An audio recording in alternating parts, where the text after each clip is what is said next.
దేవుని మహిమపరచుడి. 1 కొరింథీయులకు వ్రాసిన పత్రిక 6:20.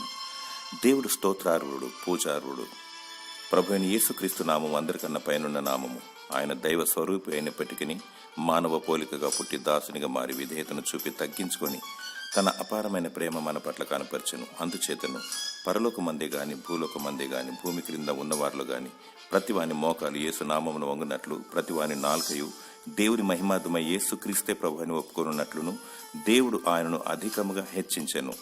ప్రభు అయిన యేసు నామము శక్తిగల నామము, ఉన్నత నామము, మహోన్నతమైన నామము. ఆయన నామమున రక్షణ కలుగుతుంది, స్వస్థత కలుగుతుంది, దయ్యములు లయమైపోతున్నాయి. ఆయన బలవంతుడైన దేవుడు, శక్తిమంతుడు. దేవుని మహిమపరచాలి. యుగ యుగముల నుండి యుగ యుగముల వరకు దేవునికి మహిమ కలుగునుగాక. ఆత్మతోను సత్యముతోనూ ఆయన స్తుతించుము, మనసారా ఆరాధించుము. దేవుడు నిన్ను సజీవ లెక్కలో ఉంచి దీర్ఘాయు చేత నిన్ను తృప్తిపరచునుగాక. ఆమేన్.